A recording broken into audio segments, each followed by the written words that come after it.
You ever eat something so simple, so uncomplicated, yet it hits you right in the soul? I mean, we're not talking about Michelin stars here.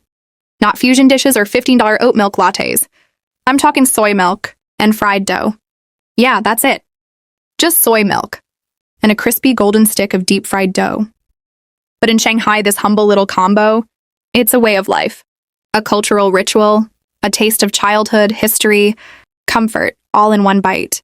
And today, I want to take you on a little trip. Not on a plane, but through a story. A story of a breakfast that's been around longer than most countries. A breakfast that's still going strong in the back alleys, family kitchens, and corner stalls of one of the most futuristic cities on Earth. So pull up a chair.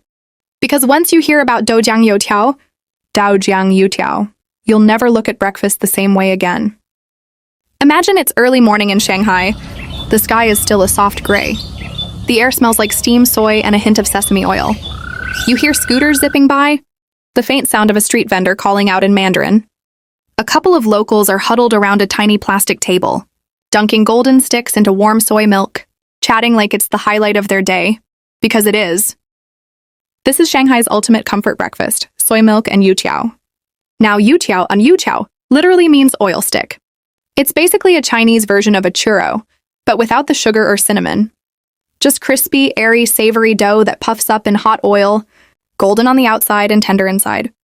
And the soy milk? Fresh, hot, homemade, not from a box in aisle 7. This stuff is ground from soaked soybeans, boiled and strained right in front of you. It's thick, nutty, sometimes sweet, sometimes savory, depending on your mood or where you go. Together, they're the peanut butter and jelly of Chinese mornings. Now here's the part that blew my mind. This combo has been around for over 800 years. Let me repeat that, 800 years. Back in the Song Dynasty, around the 12th century, there was a wild story that the Youtiao actually started as a form of protest.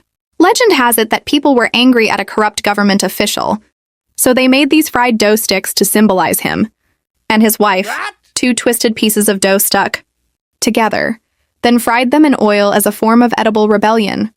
Savage, right?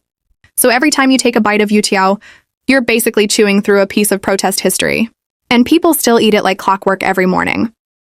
It's like if America's bacon and eggs came from a revolutionary act. You'd feel kind of badass eating breakfast. But here's the thing. This breakfast isn't just about taste.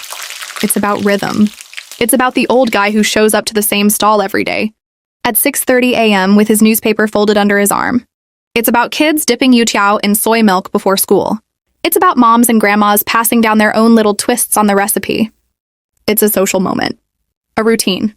A piece of Shanghai that never changes, even as skyscrapers rise and Tesla taxis speed by. And the coolest part? It's cheap. Like really cheap. Less than $2 gets you a warm bowl of soy milk and a freshly fried Youtiao. No drive-through. No marketing gimmick. Just real food, made by hand, with love and tradition behind every bite. I still remember the first time I tried it. I was jet-lagged, wandering the streets at 7 a.m., and I followed the smell, like some kind of cartoon, character floating on an invisible scent trail. I saw this tiny stall, just a metal cart and a giant wok of hot oil.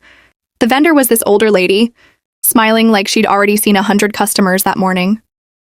She handed me a steaming bowl of soy milk and a fresh Youtiao wrapped in wax paper. I dipped it in, took a bite, and boom. It was crunchy, soft, warm, savory, just a little sweet. The soy milk soaked into the dough like a sponge, but it still had that crackle on the outside. It was like breakfast, with depth. Breakfast that told a story. And in that moment, in a city of 25 million people, I felt connected. Like I got to borrow a piece of someone else's morning for just a minute. So the next time you're thinking about what to eat in the morning, skip the cereal.